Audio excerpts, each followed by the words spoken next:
Okay, then. Using candles everywhere else. Well, I tightened the yarn between the two cans, going from the telephone at the other end and in my house. So. Okay. And just to clarify, the video and sound for you guys from my end is okay? Awesome. Yes. That's great. It's good. Cool. Yep. Great. It's a ginormous mug. Yeah, this is my episode 100 coffee mug. That is a large mug. That is massive. We have quite a few fans that when we first started doing the podcast, I would write something on the coffee mug on the side of it, and then when I was almost finished drinking, there would be something else written on the bottom. And a lot of fans just kind of said, Espo with his coffee mug. And I had this given to me. So I would have more room to write. Because I would end up having to put it really close.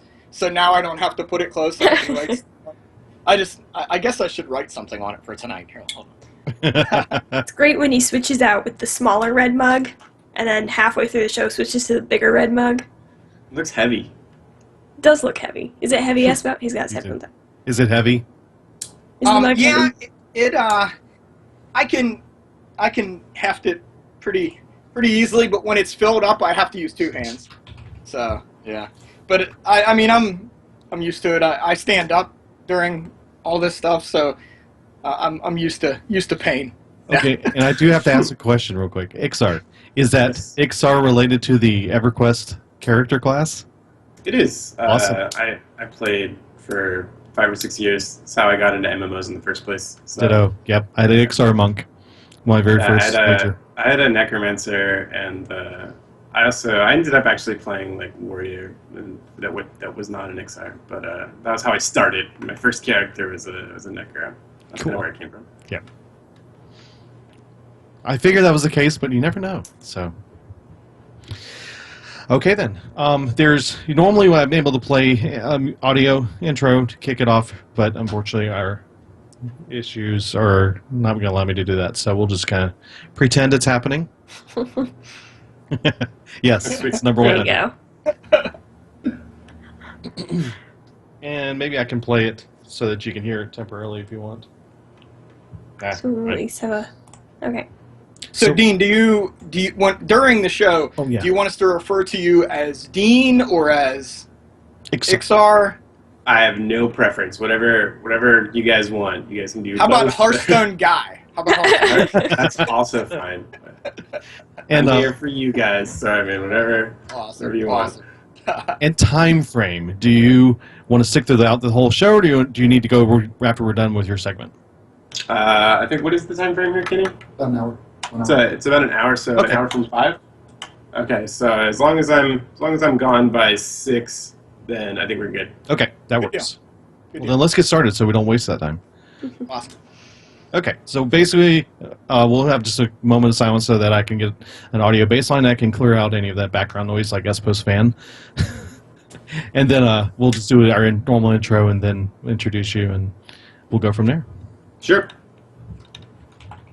Stop typing, Swishy. Sorry, hang on. Guarantee she's typing in Twitch. Maybe. You're good. Yep. Go for it. Okay.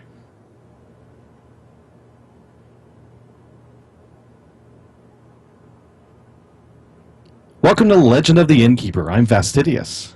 And I am Squishy Dragon. And I am Espo.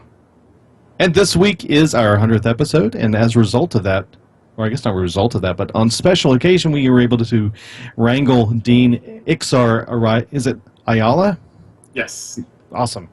From Blizzard. He's on the Hearthstone team, and he's joining us to kind of enjoy this little opportunity and to talk about this game we all love, Hearthstone. So thank you for joining us. I appreciate you coming on. Awesome. I'm happy to be here. Congratulations on your 100th episode. We appreciate Thank it. you. It's been Thank you. definitely a long time. You look back and go, okay, it's been 2 years practically for this. And I'm like, wow. 2 years we've been talking about this game, and it doesn't stop. It continues rolling, and it's just like, I don't know that we can never stop doing this. So Yeah, me too. I've been talking about Hearthstone for longer than 2 years even. So it's been a while. I'm not getting tired of it. So. that's awesome. Well, we appreciate you coming on.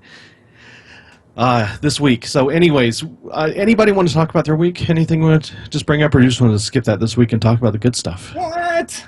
We gotta talk about our week. Come on, man. Well, you know what Squishy and I did. Yeah, you guys played that game where you run around and you try to jump on cars and ride them to another point, and sometimes people blow you up, and yeah. Yeah, a little bit of that. Just some. Not a whole. I know what you guys did. You guys. I did play a little Hearthstone. I did. Mostly playing a Warlock deck where I threw in all the new cards into a Warlock deck and specifically was just looking to use... I'm going to blank on it. It's the card where you replace all your Warlock cards with a random class. Renounced Darkness. Renounced Darkness. Thank you. Yeah. Yes. Renounced Previous Darkness. question one. I got it. Great. So I'm playing with the Renounced Darkness deck, and it is so cool to play with that. Although I realized one of the Warlock cards that are in there, I need to get. Oh man, Buffoon in there because I can't really get anything out of it. So I'm going to try and throw that in there and try and get going on with another that. And I think I also want to put in either Jiraxis. Yeah, I'm probably going to put Jiraxis in there because I need something that kind of gives me a boost right at the end of the game. Because it seems like I can't wrap things up completely. But then again, it will be replaced if I play Renouncing Darkness. So, but it's been a lot of fun. And I've been thinking about playing Priest decks, and especially in what we're going to talk about the news in just a moment, and also with Dean. I think Priest has something. I want to find something in that makes... there's got to be something out there. And I've also been playing around with Wild. So I've been starting to go the Wild direction because I want to experiment with some of the crazy combos that are out there. So that's the kind of thing I've been thinking about and doing this week in Hearthstone. Awesome. Well, cool, man. Squishy, did you play some Hearthstone this week?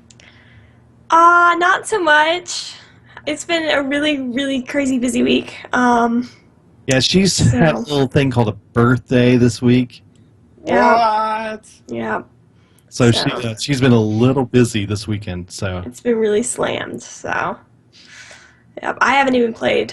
I played Overwatch once this week and haven't gotten to Hearthstone yet. But it's the beginning of the week, so I'll get there sometime this week. Espo, that is a massive mug. This is my number 100 mug. And I definitely played Hearthstone this week. I made it to rank 11 and went over to EU and got all my quests done to get the Old Gods cards, right? Right. Because pretty soon that option will be gone. You won't be able to get those. So I went ahead, jumped over there, finished all those quests today, and had a lot of fun on EU, and got to say hi to a few of our listeners over on EU that only play on their Battle.net accounts over there. Right. So, got to talk to them and hang out a little bit today. Played Dragon Priest, Zoo Warlock, and a little bit of mid-range Hunter with no Call of the Wild. I took Call. Yeah, I know, right? Crazy. I know. I'm nuts. But anyway. Also, I wanted to show off my wife's sign she made for you guys. So my wife made a sign for you guys, and it says, congratulations on Nice. 100 episodes. And then it has our names, and she put red. Yes. The guy who shows up occasionally, That's right. and we that's don't right. know where he comes from. Shout out to Rez, our visual guy. Yeah, my wife, huge supporter of what we do, and I really appreciate that. So shout out to her. But yeah, I've just been playing some Hearthstone. Of course, I played some of that other game with you guys that you wrapped me into. Stop. Stop. Did you forget to hit record? It wouldn't be 100th episode if I had not forgotten Are to you hit kidding? record. Oh, no. He's joking. No, I'm not. Oh, no. When Espo Steve. said he's joking, I was like, oh, okay. So, like, Oh, Steve. I do stuff like this all the time at work. Don't worry about it. Don't worry about it. No. Oh, boy. Steve. it was going too well to last. Well, the good thing is that I felt like I wasn't doing well at the beginning, so Well, now I could start over and do it again. All right. Now we can do it like really fast, like the Micro Machines guy. Oh boy. Okay. Let's try this one more time. Oh, that mug gets me every time. I should have brought the little one in here too. Quick, run and grab it. That'd be a deadly cup. Yeah. I never fill it the whole way. Is it actual coffee? Yeah. I drink about a gallon of water a day. So, and I only drink coffee once a week during the podcast. Okay, So, that helps. yeah. I make sure to not drink coffee before interviews because I'd be sitting here like super jittery and too much caffeine. Okay. We'll try this one more time. Got- Now that you know the drill. Avantes, we actually are starting over just for you. He said he showed up late. Wants us to start That's over. so funny. We In are. Twitch- Seriously. in Twitch chat, he said, "Can you start over?" All right. Do we need to be silent again or no? Yes. Okay. No typing.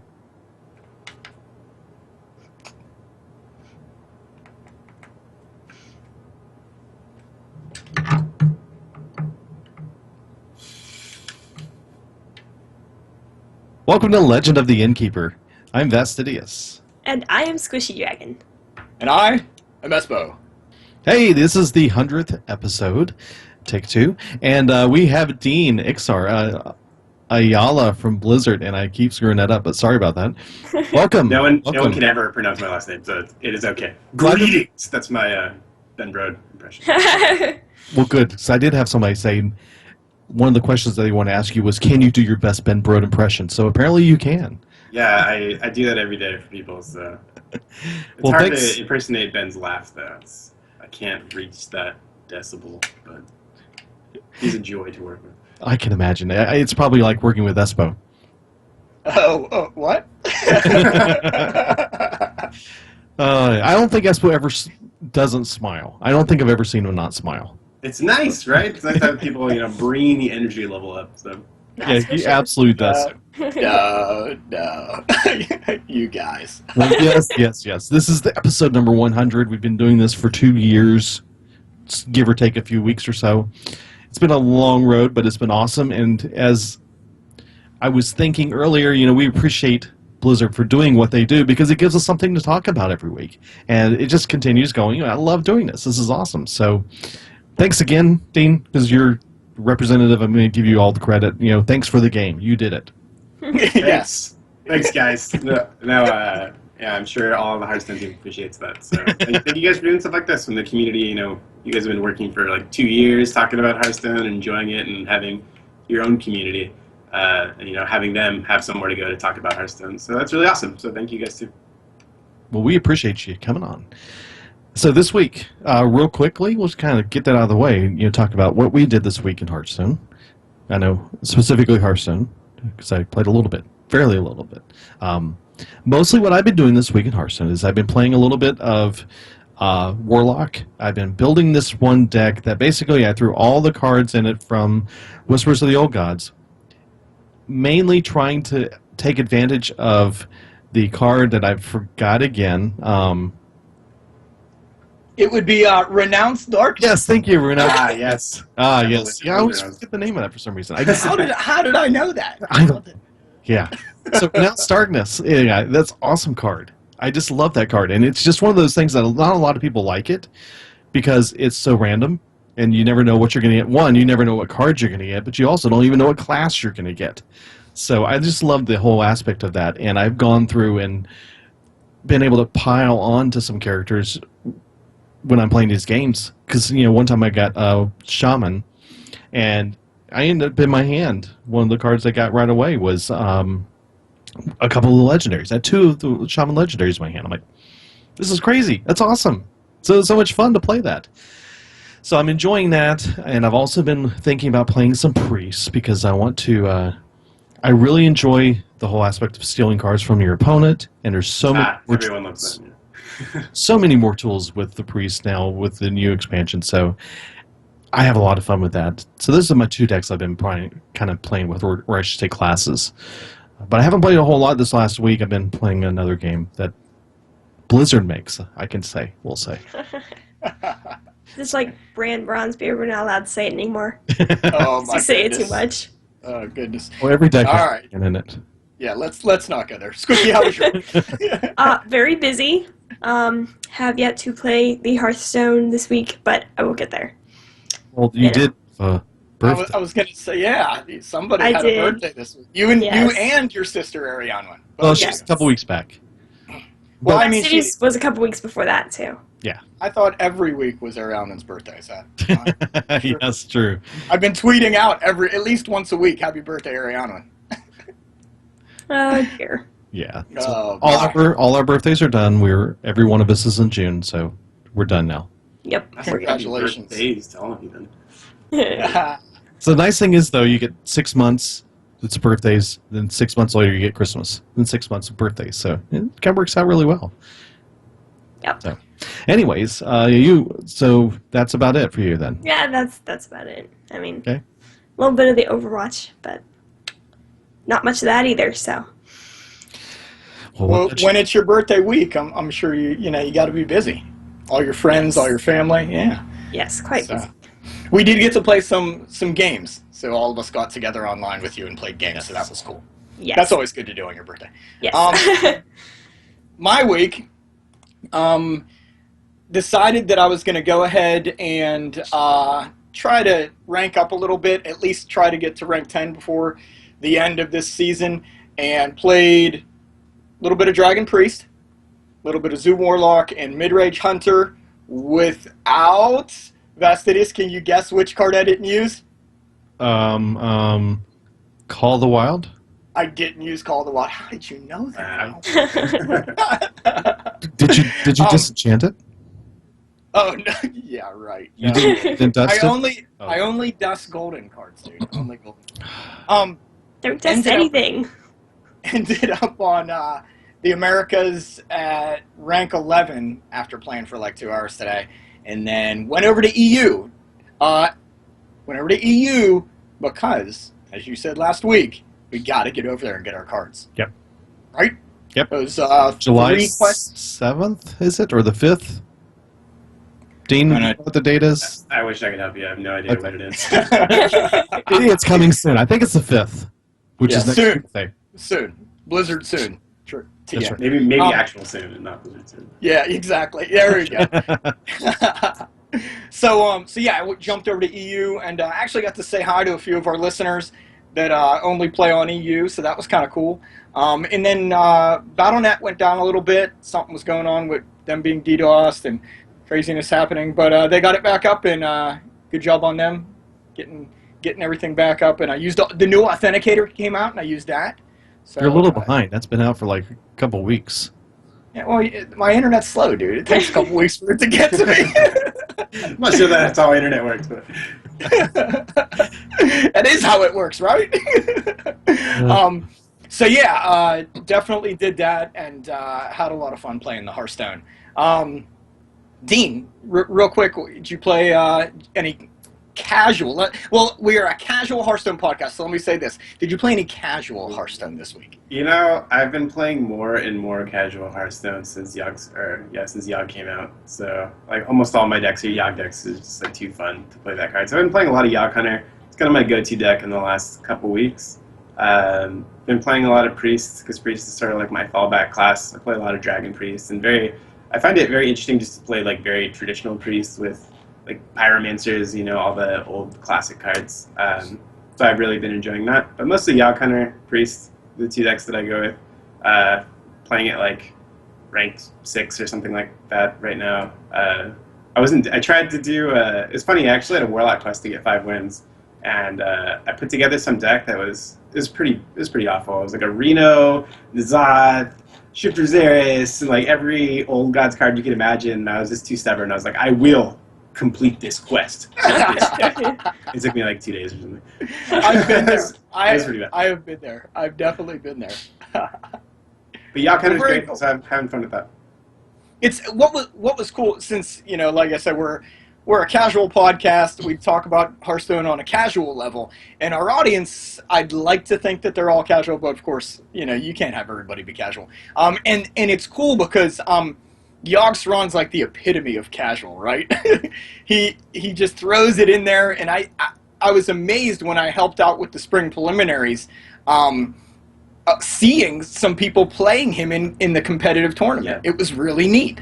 I think even for competitive players, some amount of them still really enjoy Yogg-Saron because there's some very mathy things going on there where it's like, well, I've played 10 spells, so the likelihood of, me clearing the board or drawing some cards or, destroying my opponent or destroying myself, like going through all those calculations, I think is pretty fun for even hardcore players. There's a lot of randomness there, but when random, it's somewhat controllable. Like if you cast 30 spells, something's going to happen. Like you're probably you're probably going to draw some cards.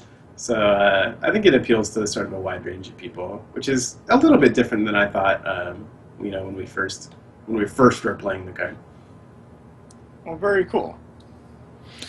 Well, speaking of these America's Spring Cup that just happened, the HCT tournament, no, whatever. You're The right. championship tournament. That's what I'm trying to say. HCT, Hearthstone Championship Tournament. Good job.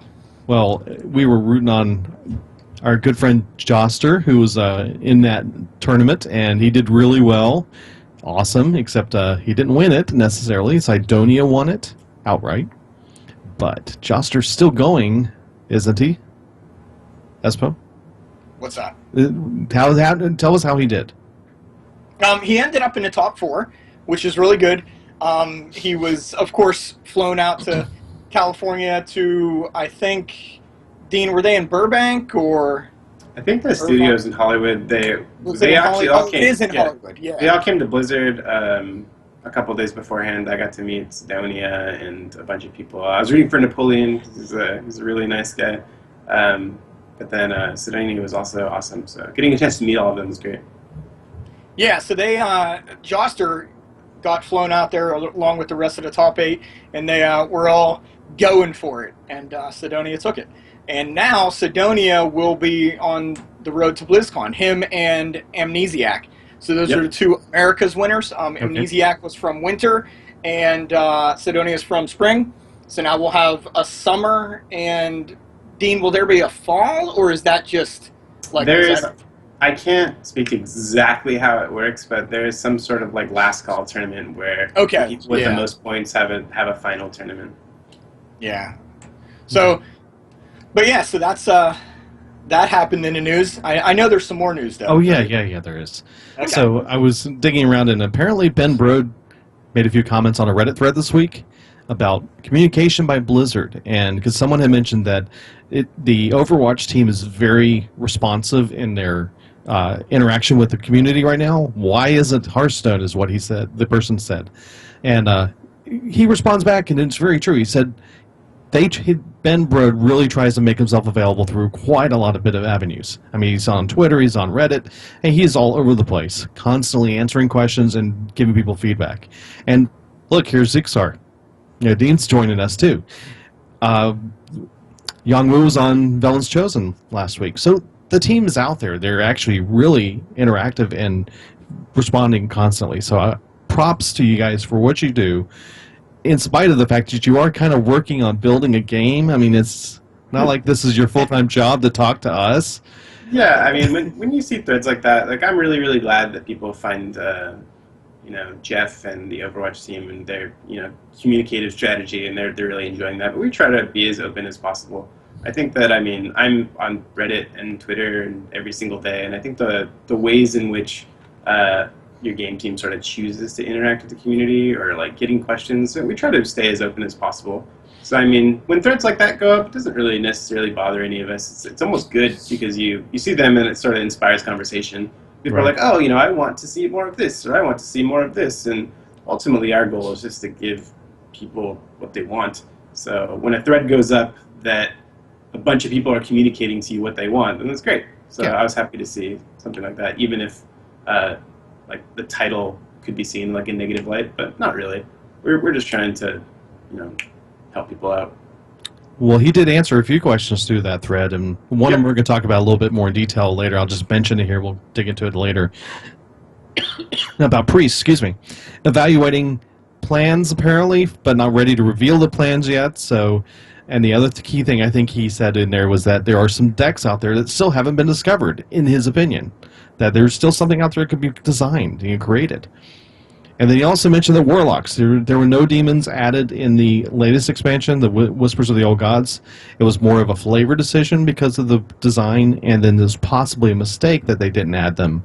But they're definitely going to add more demons down the road since it is a core function of warlocks. Yep, those things are true. Oh, there we go. They're on the internet, so it has to be Ben true, Brode right? said them, so yeah. Ben Brode said it's true. Awesome. Yeah. Well, then also there was an interview with Yang Wu over at Velen's Chosen, a sister podcast, I guess you would call it, another one, Hearthstone podcast. And some of the things that he mentioned in there, and it's again a question I think we're going to talk about later, is that there's more players playing Standard than Wild currently, and that they are experimenting with ways to teach new players game concepts that are difficult to understand. And Yes. we really understand that part of it because a lot of our listeners are casual players, and they're trying to figure out how does this game work, or they're new to the game and they're trying to figure this out. So anything that helps give them a boost up to figure out how to play the game is awesome. I agree. New players is also a personal passion of mine. I think the tutorial is awesome. It does a really great job.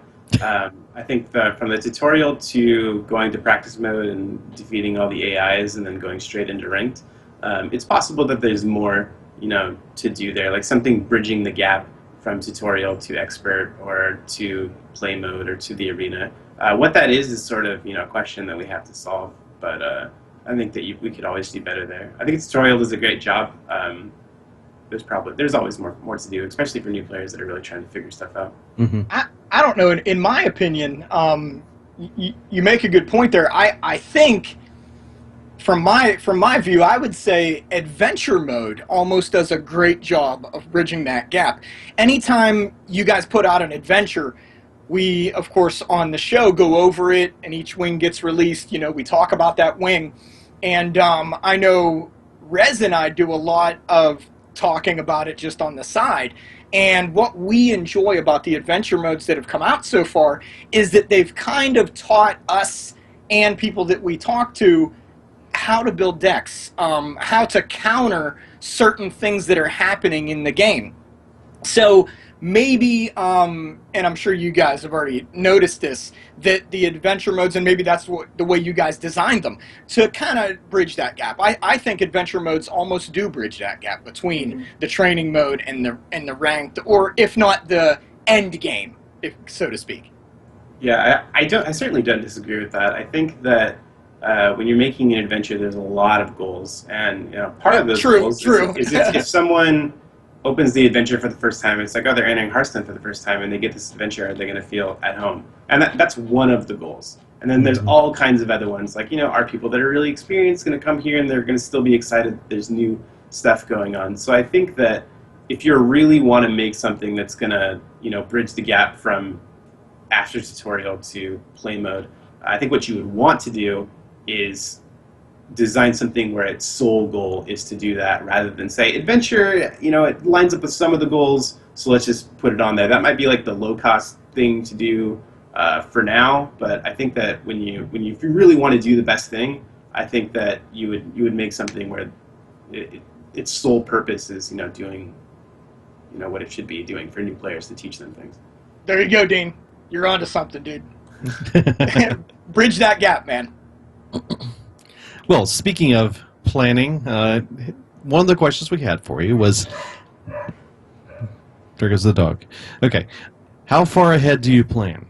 Are you guys focusing mainly on the next expansion and adventure, or is this something that you're looking beyond that? Is there a separate group that's working on future plans and then passes it on to teams? I don't know if you're able to share some of how that works in the development cycle. Yeah, sure. Well, from design standpoint, when you're looking at a set, there's two different groups really. There's initial design and there's final design. Usually someone on initial design will concept out the set, find a lot of the mechanics, and really find out what that set is about, and then eventually they'll mostly move on to whatever the next thing is. And the timing for that is a little hazy. I think we're getting better and better in terms of being able to plan stuff out in advance, because obviously you don't want to finish, like, we don't want to finish Old Gods the day before we release it, because there's a lot of problems. You'd rather have, a pretty big gap of time so you can be like, hey, this is finished, and then if there's any problems after we finish, we still have time to go back and fix those issues. So we're getting better and better at doing stuff further and further out. I think it's still really important to stay working or stay thinking about the set, like, right up until it gets released, because especially when you're making cards, like, say we could get into a situation where we were 2 years ahead and we could be like, hey, we've already made all the sets we're going to make for the next 2 years, and now we can start working on other stuff. And I think to some people that might sound like a really great thing, but Hearthstone's constantly changing, the meta is constantly changing, the stuff that was relevant today isn't going to be the same stuff that's relevant 2 years from now, or you could be making a card that's really awesome today, but then 6 months from now we realize that this card that we made it's now promoting, now it's making aggro Shaman twice as good, and aggro Shaman's already pretty good. Right. So and you don't want to do that. So and if you get too far ahead, then you're trying to plan 2 steps in a row with an adventure and an expansion, and say, now you got to figure out if that's going to work. Exactly. And then you get it in somebody's hands, and they do things that you don't expect.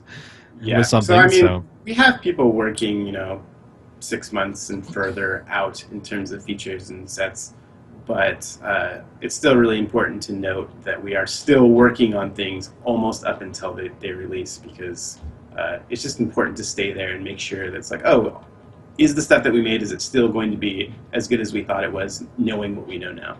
Right. So I think that it's sort of a vague answer, because there's not really like, yes, we worked 6 months out and then a year out, and then it just doesn't really work like that. Well, I think it's more than just the question to kind of get an idea. Is it something that, like you said, you're trying to be several months ahead of time so that you can work through the problems, test it, and make sure everything is all functional before you do release it out on us mere mortals. Certainly. Okay. I'm just kidding. Okay, so what about things that are settling down now? Things are better now with Whispers being out for a couple weeks, month or two. How do you think things have turned out in your opinion so far? Really, really great. I think the thing that I was most concerned with personally when Old Gods came out was like, how was Cthulhu going to do, and how was that strategy going to work? Because it was such a core piece of what we were trying to deliver. But on the same token, you never really want a deck that's comprising like 20% of all decks or 30% of all decks, because then when you queue into Hearthstone, it starts to feel like the same game when you're playing the same decks over and over again. So it's really about like hitting that sweet spot where is Cthulhu and the Old Gods, are you seeing them? Are they still part of the set? Are they still exciting? Because that's really like the backbone of the flavor of what we were trying to do. And does it also still feel different? Is it not every single deck that you're queuing into? And I think from that perspective, it worked. Like, a lot of people were playing Cthulhu in the first few days, which is not a problem because you expect people to want to experiment with new things. Right. But I think now that things have settled down, people are still playing Cthulhu decks. And it's also like a wide variety of them. People are playing N'Zoth decks. People are playing Yogg-Saron in a wide variety of decks. And when you queue into a game, you're not really seeing like one strategy sort of like dominate in terms of like, this was the most powerful, or this is what everyone plays. So I think from that perspective, things went beyond my expectations. Oh, that's good. So a healthy use of the different varieties. Yes, and that's that's in general the goal when you're talking about releasing a new set. Like, you want it to make an impact. You want people to play the new stuff, but you also don't want to make stuff that makes everything else obsolete. And you also don't want to make like one strategy that is just dominating everything. Sure. So it's a fine line, and I think Old Guts did a pretty good job of that.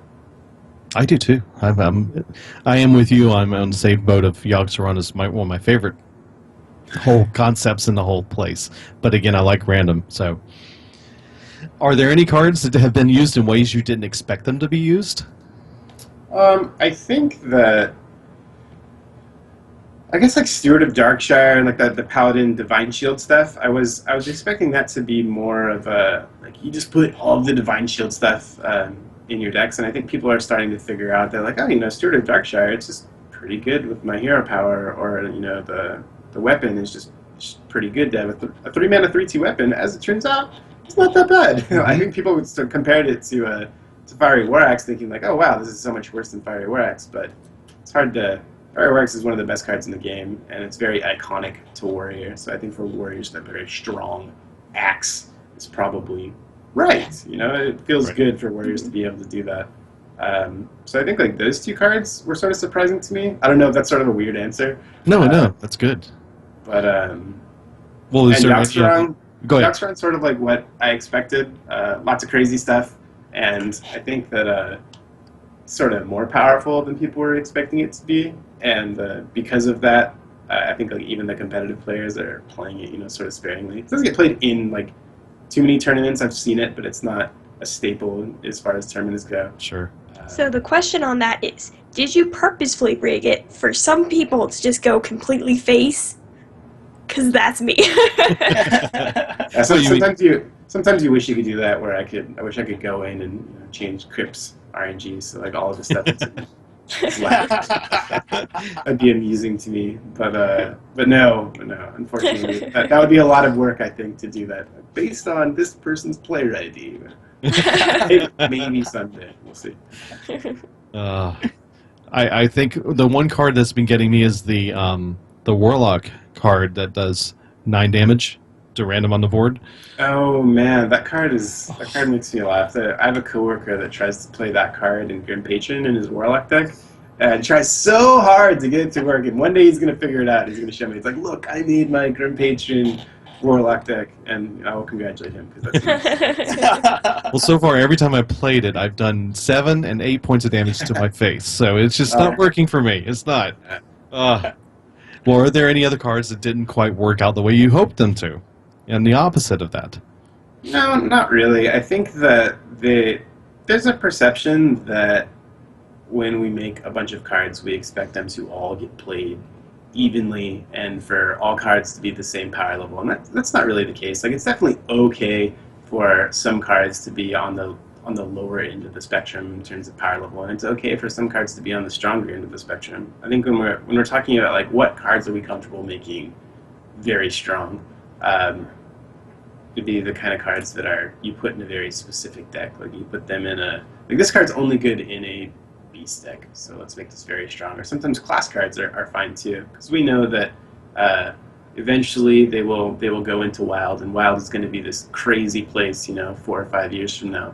So it's okay for those really strong cards to be strong for a little while and then go away. And even cards like Call of the Wild, like there are certainly hunter archetypes in the future that I can certainly see not playing Call of the Wild. So it's sort of a fine line, and there are some really strong cards, and there's some like weaker cards that people see as weak right now, but they will sort of have their time to shine. Like each card sort of has a target. And I haven't been really super unhappy with anything. I think the meta is shaking out pretty well. In terms of power level, there's nothing dominating everything. In terms of play rate, which is far more important to us, there's no one deck that's being played far more than the others. So I'm pretty happy. Well, that's good. It seems like it's only 1 or 2 that sometimes are being played frequently, but that's, again, it's like that perception. Yeah, and perception is really important. So, I mean, if I just to say, like, oh, trust me, guys, it's not. It's certainly more to it than that. Because, I mean, if the perception is that everyone is playing aggro decks, it's sort of a problem. Aggro decks are really polarizing to lose to. Like, when you lose to an aggro deck, you remember it. Because it's like, you wanted to do your strategy, and then you got crushed. It's like 5 turns past, you're like, wow, that seems really unfair. And then if you run into that twice in a row, you're just like, well, that's all that's on ladder. Because, I mean, it's frustrating experience. I believe aggro decks are really, important, or else everyone's sort of playing, like, who can jam in the most 10-mana cards, and let's all play 40-minute games. So I think, like, having the aggro decks is pretty important for the balance of everything. But perception is really important, so we have to address that as well. Well, with the introduction of Standard and Wild, have you, and I know you probably have the numbers to tell this, but is there more people playing Standard versus Wild? I assume that's the case. Yeah, I mean, as you said before, Young had mentioned, I actually don't know off the top of my head exactly what the numbers are, but there are more players playing Standard than Wild, which is not really good or bad, really. I mean, we designed it in a way that you can go sort of play what you want to play. So, I mean, if more players want to play Standard than WoW, then great. And I hope that they're having a good time in Standard. And if it was vice versa, then great. If it ever comes to a situation where, 1% of people are playing WoW and 99% of people are playing Standard, I think that's where you sort of ask yourself, like, well, how can we make WoW more fun? Why is no one playing this mode? And the same thing and vice versa. If more people start playing WoW, then a very small percentage of people are playing Standard. So when you ask, like, hey, why is this? Like, why aren't you guys having fun in this mode? Why aren't you building decks with this mode and playing this mode? How can we make it better? But right now, Standard's kind of the new thing, I guess you could say, in terms of the format change. So I guess I sort of would expect people to be playing a little bit more of that. I think as time goes by and WoW gets crazier and crazier, and there's all kinds of these, crazy strategies going on, I think you'll see more players, playing that mode. But who knows? I'm sort of happy with either. If you're playing Hearthstone and you're enjoying it, then great. We're happy. Awesome. Yes. Well, switching over to the latter conversation, we've seen, and this is more about some of the classes, we've seen lots of complaints on Reddit and a few other places about Priest being horrible recently. And I know it's over-exaggerated many times, again, perception, but are there any thoughts or plans to address this? Is there going to be a vision for the Priest going forward?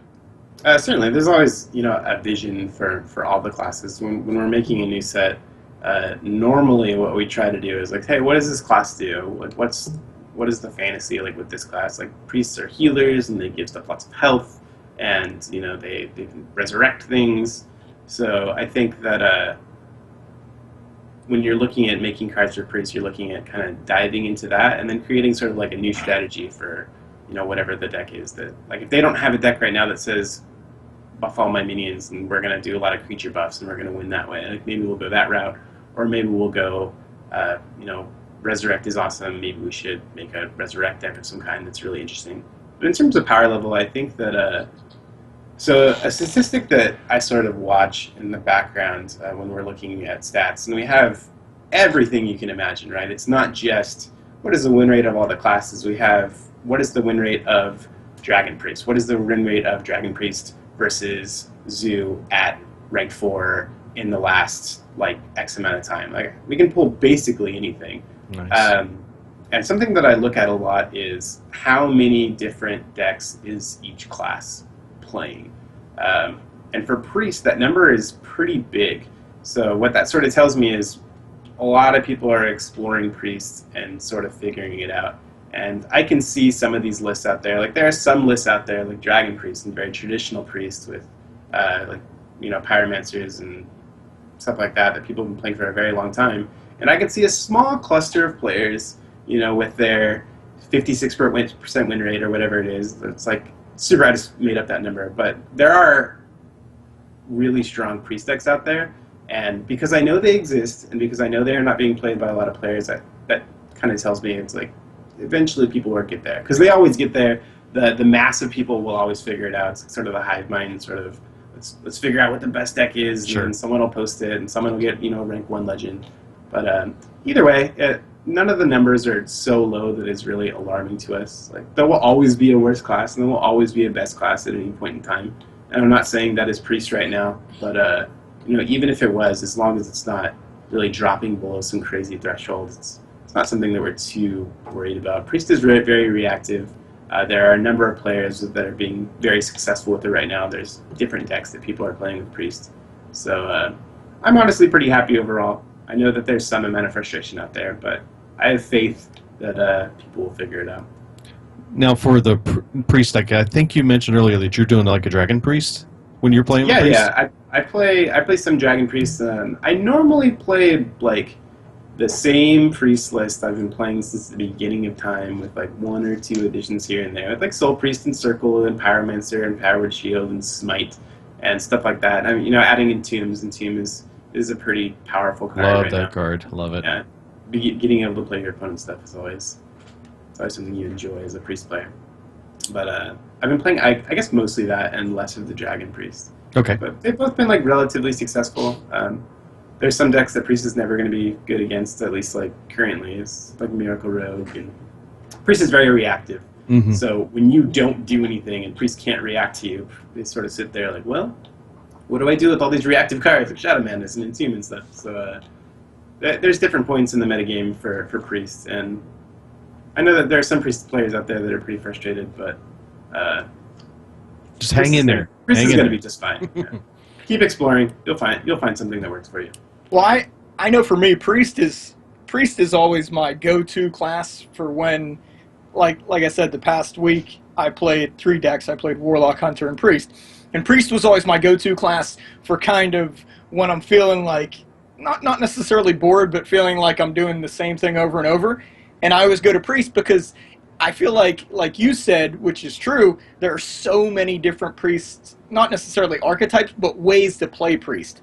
And so many different combinations that you can throw in there and still have fun and possibly get that 55% win rate, or at least win more than you're losing. Mhm. It may take you 2 days to finish that quest with your crazy deck, but you're going to get there. So I think I love Priest for that fact, the fact that you can make these fun decks, and it's neat to explore with. Yeah, Priest feels a lot different than most classes too. Like I was saying, it's very reactive. So being able to, when you're playing Priest and your opponent is doing things, and being able to be like, oh, I have the perfect answer for that, and I have the answer for that, and I have the answer to that. That's sort of that. When Priest is doing well, that's usually what it is doing outside of the combo-y, mind blasty stuff that people do sometimes. So like having those answers is actually kind of it's a really powerful sort of feeling, I guess. Like it feels awesome to me where it's like, I had the Shadow Menace, and I had the Holy Nova, and I had the Entomb and all that stuff. It feels pretty good. That's why I like it. Yeah. Overwhelming power feeling. Overwhelming power. Very funny. I see what you did there. Wrong class, but good fun. I like using Priest in the brawls because it allows me an opportunity to take advantage of my opponent's cards at times, and it just seems to be a really good baseline for me to start with. And I've found sometimes a brawl it doesn't work whatsoever, but I always start brawls with Priest for some reason. Now I just something in my mindset. So, well, adventure modes, I always take Priest in first. kind of feel them out. Because like you guys said, it's very reactionary. You don't know really what's going to happen, but you know that you possibly have a handful of cards that might have one of those cards might be the answer. Yeah. So in adventure mode, I always go with Priest first. Yeah, Control Priest is my go-to for adventures as well when we're first sort of figuring stuff out. Yeah. Well, I know when we first had the expansion hit, Shaman seemed to be really, really strong. And is there anything that needs to be adjusted there, or is it settling down, or how do you feel Shaman's been lately? I think Shaman is fine from a power level state. I think there might be some perception out there that a lot of people are running into it. It's sort of the exploratory thing that I was talking about before. A lot of people were playing an aggressive version of Shaman before Old Gods came out. And after Old Gods came out, they said, hey, here's my aggro Shaman. It's doing pretty well. Standard didn't take a lot from it, so I'm going to keep playing this deck because I know it's pretty good. And so when you're not going through the stages of like, what did Old Gods give me, and let's experiment with this, and let's experiment with that, when you don't have to go through that stage, it's really easy. It's a lot easier. So you have like, the Shaman deck that this guy has played for a really long time, and you go against somebody else who's really trying to figure out their deck. And of course the deck that has been played for a very long time that people have learned about, it's going to perform a little bit better early on. And I think that was the case pretty early on. Shaman's win rate was pretty high. And I think now it's settled down a bit. I haven't been reading as much stuff about Shaman is all they run into, and even then when you run into Shaman a lot, it's not always even the same Shaman. Some Shaman run like Primal Fusion, and I think whatever the best Shaman deck is right now, it's still being iterated on. I think the zero mana 5/5 taunt turns out that creature's pretty good. So I think a lot of people are including that, and the Teskar Totemic, people have been including that, whereas they didn't before. Right. So even at that level where people are, talking about aggro Shaman, even that deck is still being sort of tinkered with, which is cool to me. Great.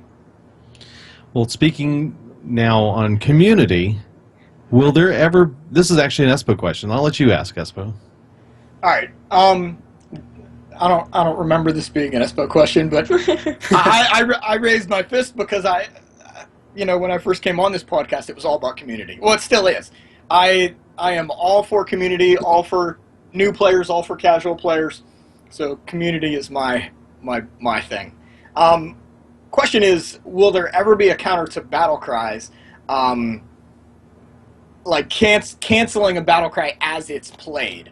Like, I don't know if it'll be in the form of a secret or in the form of a minion. Like, I don't know if there'll ever be that kind of design. Yeah, I mean, I guess like the first thing I should say, like I guess as a designer, is like nothing is ever really like black and white where it's like, oh, we'll never do this or we'll never do that. We actually experimented. I think it was Sogoth. Sogoth is now the 5/9 can't be targeted by spells or hero powers at its time. I think we started with it. It was a 9/9, and the text was something like can't be targeted by spells or battle cries. And that was like the text on it, and where you couldn't get targeted by battle cries at all, so you couldn't get like big game 100. And this is, I think, was before we were really figuring out what we wanted to do with big game hunter. Like since then, it was nerfed to 5 mana, but in a world where big game hunter is 3 mana, and you look at Sogoth and you say, hey, you're a 9/9 and you can't be targeted by spells or hero powers. Well, that's great because I just got big game hunters. That's not as cool. So we played around with that text box for a while, and then that was the only card that we had at that text box. It was pretty interesting. Like it wasn't like overly complex, but at the point where big game ended up going to 5 mana, it was the only card at that text box, and we kind of felt, why make people learn a new thing that they've never seen before when it's not really necessary to do yet? So I guess in answer to your question, yeah, we've experimented with that in the past. It could come back in that form, or canceling a battle cry that's cast, or I don't know. I don't want to design cards when I'm sitting in the chair because I'll probably be terrible. But next time a battle cry is played, target this minion instead, or something like that. Like I don't know. But certainly, yeah, interacting with battle cries and having a chance to like counter someone else's battle cry, or like we've done stuff with Brand, like you double someone's battle cry. So interacting with battle cries in a way that is beneficial to you. It sounds cool. I'm sure we'll do something like that in the future. That's an interesting space to think about. All right. What are some ideas you guys have for making the game more balanced for new players that are coming into the game with that limited card pool? Well, I think that there's a ton of crazy ideas. Like we're certainly concerned about that. Like the collections are always growing. I think rotation it helps a little bit with that, so the card pool isn't like this enormous thing where it's like gonna be 40 sets 10 years from now, where you feel like you have to own every card. So I think rotations helped out with that a little bit. And outside of that, there's lots of cool experiments you can do. Like with Cthulhu, for example, we basically gave it away for free. And that had like a really cool impact to me. I remember talking to someone that was like relatively new, not so much new as they were casual, that was talking about Cthulhu and how it was like their favorite card ever. And it was mostly because when you're new and you come out of the tutorial and you have a mage deck, and you really have sort of like a hodgepodge of cards where it's like, hey, I have Fireball, I have Water Elemental, I have a bunch of cards that are pretty good, but it's not like you feel like you're playing a deck that is all synergizing together and you have this like core strategy. And I think when we gave away Cthulhu, and a lot of players were like, hey, I'm going to have Beckoner of Evil, and I'm going to have Cthulhu. If I have any other Cthulhu cards, I'm just going to throw them in the deck. And a lot of them were, common.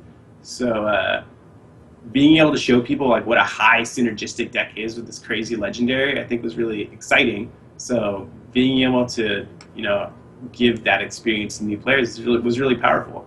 So I'm not sure if we'll do something exactly like that in the future, or we'll find, other new ways to, have players be able to play new decks without necessarily buying 20 or 30 packs or whatever. Right. That's really important to us. We experimented with Cthulhu and Old Guides, and we'll continue to do stuff like that in the future. I really liked how you guys were able to provide so many cards up front for players with the expansion, the first of 3 packs for free, and then having the quests available for people to get really 10 packs right off the bat. I mean, that was overly generous to a point, and I don't want to say overly because do it again. That's great. I love it. But I thought it was great because it gave a lot of people who may be casual or may not really be invested in the game, and they're looking at this going, I can't afford to buy 50 packs all at once at one time, and I'm going to be behind and all this thing. But then having that influx of 13 packs right at the beginning really gave them a chance to have a leg up and actually get involved with some of the cards right from the beginning. Yeah, I think that, like, when we're doing that, and you've been in Hearthstone, you haven't been here for a really long time, like, what is this new mode? There's 2 different modes now. Right. Some of these cards that I used to have don't work. In this particular mode, like, kind of what's going on. I think that the packs are sort of there, like, hey, you know, this is really fun, trust us, here's a motivator, here's some stuff for you to shoot for us, you can sort of focus on that, and then get sort of a feel for what the modes are, and then hopefully you're having a really good time, and you can, you know, those packs really help you, like, oh, okay, well, this is pretty cool, I played a bunch of games, I kind of understand what's going on now, maybe I can use some of these cards I got to, like, build some new deck, because, you know, everyone's on a new footing now where no one's really playing the same decks anymore. So, yeah, I hope we can do stuff like that in the future. It was really cool. I think it went over well. And for the So it's record, all bribery. That's what it is. and for the record, it didn't stop my pack purchases. So Yeah, instead of opening 100 packs, I opened up 113. So I still ended up getting, you know, I still ended up getting the same, actually the same amount of cards. I just love opening packs. Opening Yes. packs is my favorite thing on earth. So I always you know, there's a website that lets you just open packs, right? It's not the same because they're not. I know it's not the combined. same. Right? Yeah, Right? That's how It's it almost like, it's just like disappointed. Like I open like a golden legendary and I'm like, but I could have been mine. Exactly. It's like opening up someone else's Christmas presents. Yeah, not quite the same thing. No, definitely not. But yeah, congratulations on that. I think you guys did a great job with that decision. Just getting getting those quests out there and helping out new players. I think that was a huge win for you guys. Congratulations on that and getting that done. Now this is huge for me because when I first started playing the game, I had one friend. And Rez and I would play against each other in the beta constantly, or in the alpha even. And we want to know, are there any plans for dual player mode, like 2v2? So Rez and I would be on one side, and Vastidius and Squishy on the other side going against each No, other. I should clarify this. Some of this concept or thought idea comes from the actual physical card game, because Espo, you were huge in that realm, and there was a couple modes like that where you got to go against bosses, right? Yeah, so I actually helped out Cryptozoic when I was working for a comic book store, and I was the champion of the Black Flame and helped out with the WoW TCG and played a lot of that for years. And we used to always run tournaments where we'd have 2v2 where there would be 4 decks being played at once. And so that's kind of where this question comes from. I know it might be a little difficult, and the brawl with Mechatork kind of was cool, but it wasn't exactly what my idea was. I didn't know if you guys had anything going on at the shop, or if you had any ideas, or you've even thought about doing this. Yeah, I mean, certainly I think the core is cooperative experiences are great. You know, like the form in which that comes in is sort of like not as important. I think it's like, can you come up with an awesome cooperative experience for people? Because Hearthstone, as it is now, is mainly, you know, a PvP game and a PvE game, and then we have stuff like Mechazod that was really, really cool. Like that design is awesome because that comes at what can we do right now? Yeah. What can we do without, you know, like blowing up the game and give people some like cooperative, like super fun experience? And I think Mechazod did a really great thing with that. Yes. Yeah. And we heard the feedback too. It's like, oh, do people like playing cooperatively? Do people like the Mechazod brawl? It's like, yeah. Well, it turns out they did. There's tons of feedback. Tons of people played it, read all the forum posts, looked at all the statistics. Like, people loved it. I think the answer that I can give you rather is cooperative experiences are fun, and we're going to continue to like try to find new and cool ways to do that. In terms of like what the actual like plans are, I don't think like certainly like we don't have, you know, a 2-player mode in development or anything like that. But in terms of Mechazod, it's like, oh yeah, people really like that. We could do something else where it's, you know, it's not Mechazod but it's somebody else, or we can kind of go to the drawing board and say like, okay, people really like that. What other cooperative experiences can we do? Regardless of what they are. And you can trust that, you know, we do think about those things. Like anytime there's any mode or any tavern brawl or any set that goes out and people are like, oh, we really really like that. We kind of Take take notice. a step back and say like, okay, how can we replicate that in hopefully a way that you haven't thought of, like a way that surprises you, a way that you, when you log in, you're like, wow, I had no idea that this was even possible, or like, I didn't even know this is what I was looking for, but now I can play with, all my friends and do whatever this thing is. Sure, yeah. So I think finding that is the really important piece, and cooperative play is awesome. So I guess then part of the feedback to our listeners would be, if you like something in the game, make sure to let you guys know. Absolutely, yeah. Get feedback. Yeah, if you post anything basically anywhere, or hit me up on Twitter or Broad up on Twitter, we are going through that stuff constantly. So it's really important to be able to interact. And I think a lot of, some perception is that we don't see a lot of stuff, or if you make a post, we won't see it, or if you post something on Twitter, we won't see it, but that's certainly not true. Rarely do I see anything, or Broad sees anything that we don't respond to or see. So I would motivate everyone to just, if you have a cool idea, if you want to give some feedback, you got some negativity you want to throw at me, some positivity you want to throw at me, we got you. So it's important to read and really understand everything. I think I That saw means you. You've probably seen maybe a picture of an orc floating around somewhere around there. A picture of an orc? Yes. Oh, Oh no! You haven't seen the orc? No. So I haven't. let me preface this. Squishy's an artist, and she has worked on a few things, Blizzard, I guess, based. And she did a what was it, Vestidius? She did Duratan for the Warcraft Duratan. movie. For the Warcraft Yes. movie. Awesome. And she streams her art, and instead of streaming it digitally, she streams it where you can see her actually drawing it in Copic markers and colored pencils. And who was it? It was Duncan Jones, and what was the other guy? Tom. Starts with an M. Yeah. He was the guy that was in charge of the 3D art for Duratan. Yes. And he Awesome. actually purchased her a copy of her drawing. And, Sweet, that's exciting. yeah. Wow, that's so good. That's insane. Artists blow me away. Yeah, she's amazing. That's So, awesome. So we didn't, you say they see everything, and we have had a few of your team comment on it, and of course Blizzard's Warcraft team definitely commented on it. Mm-hmm. But so what you're saying to end this for the community, if we like something, we tweet a lot about it. And Or if we don't like like it. something, Don't like it. we It's tweet a lot fine about too. it. Anything you guys want to say, it's we're here. There we go. Okay. Yeah, I think I read at one point you said that you read Reddit daily, Every day. 100 posts or so a day, just combing through it all. The first 3 pages of Reddit are read every single day.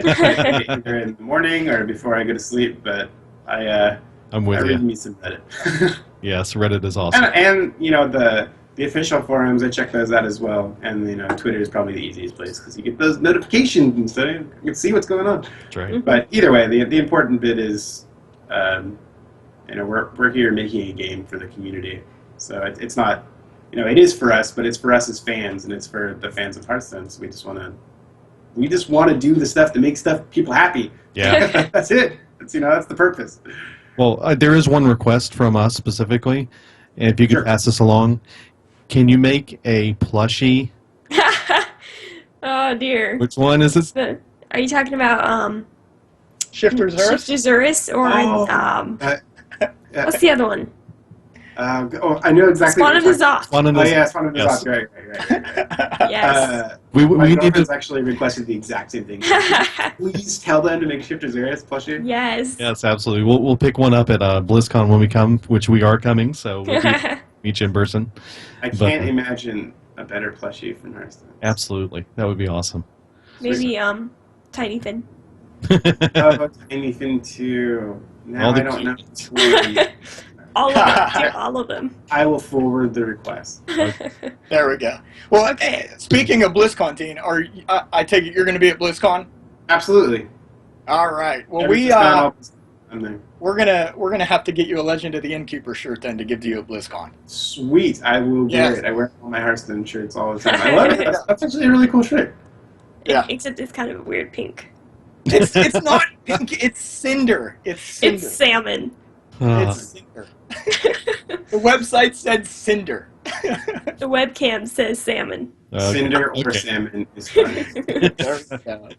Well, we'll let you get going on your way. I know our time is wrapped up here, probably with you guys probably getting kicked out of the room. So we again appreciate you coming on and talking with us.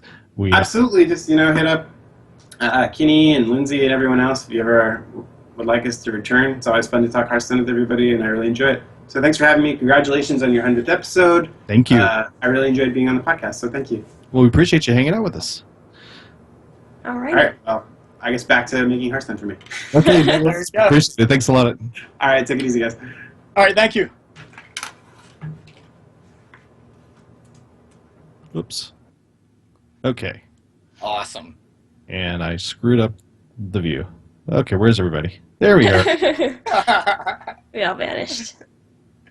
And So it is Shark Week, so there we go. I don't know if our viewers can see those of you watching on Twitch see a shark there. So yeah, huge we're gonna shout out to wrap this up too for the actual audio recording. I'll edit this piece out, but I do want to let us finish up with the last few bits. Okay. Just things real quick. yes. All right, so iTunes reviews this week. Let's see. We had no iTunes reviews. Sad. Emails. Nope. Well, I have, and I wanted to do this while he was here, but unfortunately, we kind of had to go because he was on a time limit, and that's cool. Twitter shout out this week goes out to Iksar. Yay! What do you know? So Dean, shout out to you.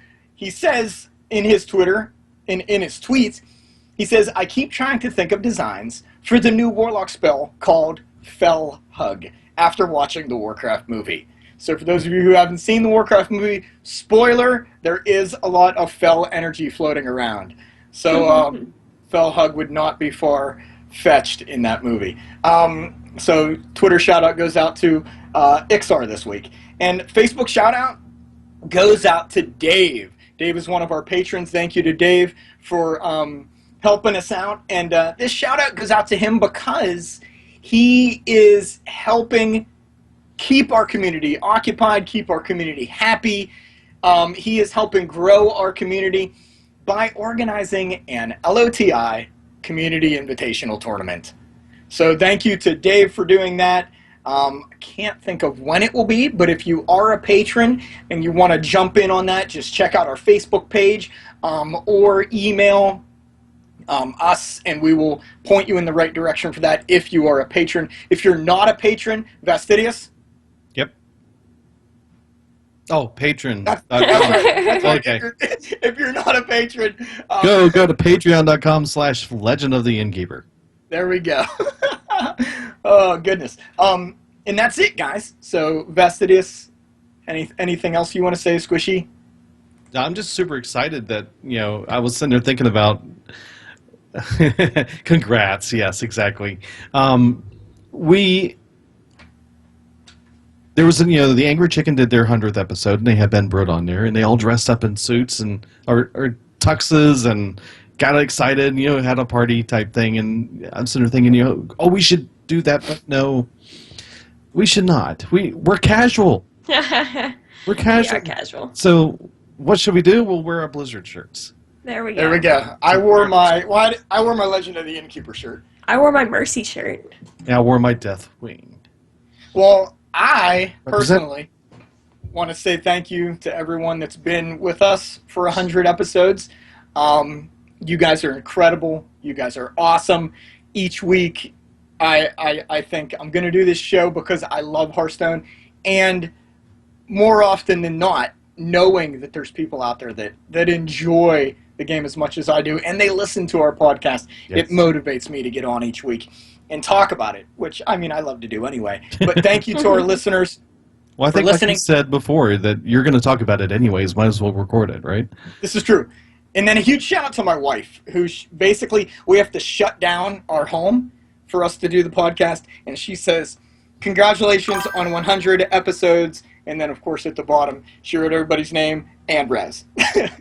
So, yeah, huge thanks to my wife. Huge thanks to Vastidius and Arianwin and Squishy for allowing me to join you. Oh, yeah. Well, I do want to say also, thanks to everybody who's ever been on the show in the past and participated in this process and has been part of the community, because without you guys here, that's what we're all about, and we really appreciate every single one of you. And I feel like sometimes we can't say that enough, so again, we say it one more time and try to be very appreciative of all you do. So Espo's 100, number 100 mug. Well, that should wrap us up for this episode and this first 100 episodes. Looking forward to the future, what it's going to bring, and getting to hang out with you guys even more. This is so much fun to hang out with you guys. I think that's what makes it the most fun, is having friends in a community to work with. Across all platforms, because we're playing with people from Overwatch, we're playing with people on Clash Royale. Just everything we go through, we're interacting with other people that are part of this community, and it's all you guys. We appreciate it. So, For sure. Shout out to Rez for always being there when I text him like an hour before the show, and I'm like, Rez, can you get this visual ready right now? And he's like, yeah, dude. And like 5 seconds later, he's like, I just did it on my phone. Oh my goodness.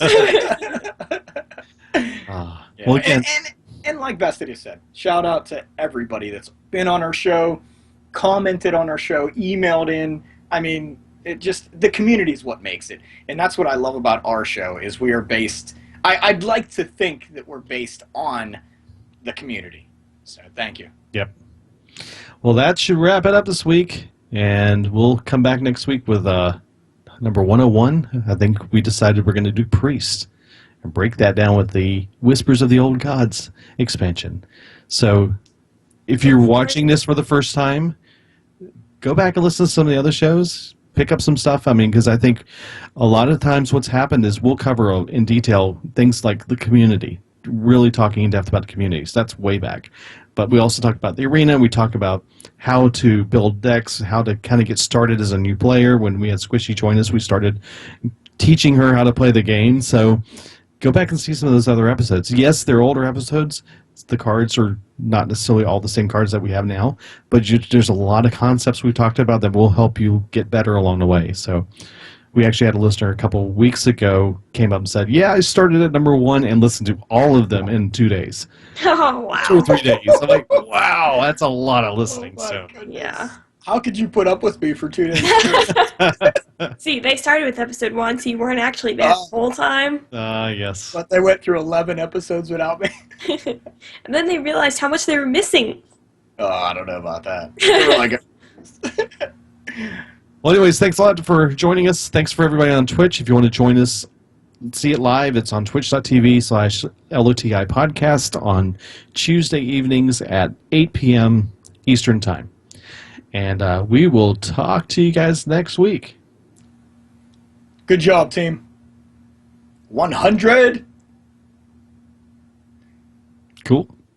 Oh my goodness! So hyped. So hyped. So I think I'm really glad he came on, because he had me when he said he focuses on the new player experience. Like that got me. Saw the lights come on in your eyes. You got super excited. He's my man. I like Dean a lot. He's really cool, and it seems like his mind is in the right place when it comes to Hearthstone. We need people that will go at it like a spider monkey and make sure those new players get what they deserve. So shout out to Dean. That's awesome. And thank you guys in Twitch. I've kind of been cheating and watching Twitch, but I kept my hand away from the keyboard so I wouldn't get too crazy. But I did see a few of the Twitch comments in there, and thank you guys for all coming out tonight.